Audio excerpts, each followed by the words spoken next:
Salom nomradiylar, assalomu alaykum. Bugungi videomizda biz sizlar bilan oxirgi bir necha 3-4 ta zo'r qiziqarli qaynoq xabarlarni muhokama qilmoqchiman sizlar bilan birgalikda.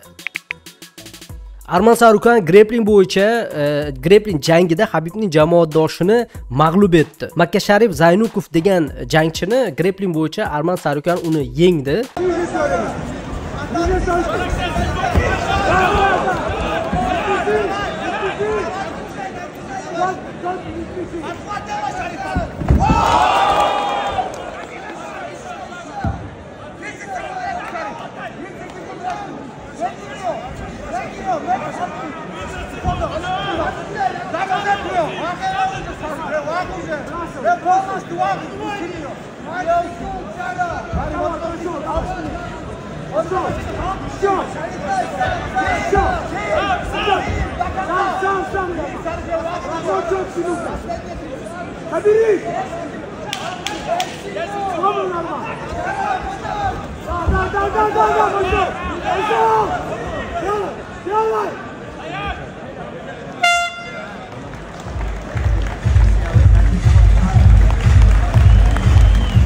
Bilasizlar, Arman Sarukan o'zi umuman olganda kurashchi, erkin kurashchi va kurashchi juda ham yaxshi darajada va grapplingda g'alaba qozondi. Arman Sarukanning raqiblari kim bo'ladi, keyingisi UFCda hech kim bilmaydi, noma'lum hozircha, lekin katta ehtimol bilan chempionskiy kamar uchun bo'lishi mumkin, lekin bu yilning oxirida yoki keyingi yili agar вообще Dana White Arman Sarukanga rahm qiladigan bo'lsa.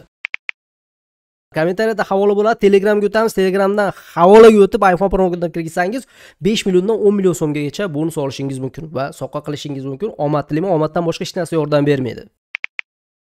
UFC Makhachev jamoasi bilan Dubayda muzokaralar o'tkazmoqda keyingi jangi bo'yicha. Bu haqida promotionga yaqin manbalar xabar berishmoqda.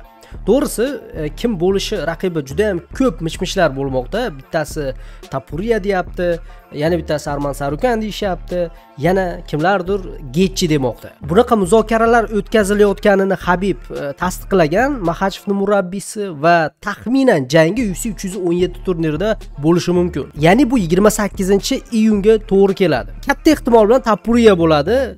Tapuriya bo'ladigan bo'lsa, katta ehtimol bilan Makhachev g'alaba qozonadi deb o'ylayman. Yana bilmadim, kommentariyada o'zingiz fikringizni yozib qoldiring. UFC Vegas 106 turniri 17-may kuni bo'lib o'tadi. Mana bir necha hafta qoldi. Ushbu turnirda Gilbert Burns jang o'tkazadi. Asosiy kartda asosiy jang mana shu Gilbert Burnsni Michael Morales degan jangchi bilan jangi bo'ladi va bizga qizig'i ushbu kartda Nursulton Ro'ziboyev jang o'tkazadi. Dustin Stoltzfus degan jangchi bilan. To'g'risi, Ro'ziboyevni bu jangi prelimdan joy olgandi, lekin asosiy kartga ko'chirildi. Bu juda ham yaxshi. O'ylaymizki, Nursulton Ro'ziboyev ushbu jangchini ustidan g'alaba qozonadi va biz yana chiroyli g'alabalarni tomosha qilamiz. Butun turnirni janglari mana ekraningizda ko'rib turibsizlar do'stlar. Qaysi biri qiziq bu janglar desangiz, albatta eng asosiy jang ham qiziq, Nursultonning jangi va mana bu asosiy kartdagi deyarli barcha janglar haqiqatda qiziqarli, ko'rishni tavsiya etaman.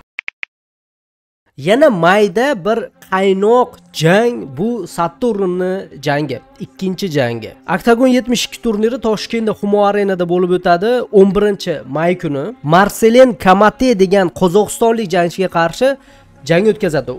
U jangchi debyutant hisoblanadi. Birinchi marta jang o'tkazyapti mana bu Octagon promotionida. O'shaning uchun 11-mayda tomosha qilamiz va o'ylaymizki Saturn g'alaba qozonadi. Bo'lmasam Instagramda chiqmay qo'yadi reelslarda. To'g'risi, o'ziga yarasha jangchi, prinsipi Saturn ham yangi jangchi, unaqangi oldinlari janglar o'tkazmagan, mana debyutant.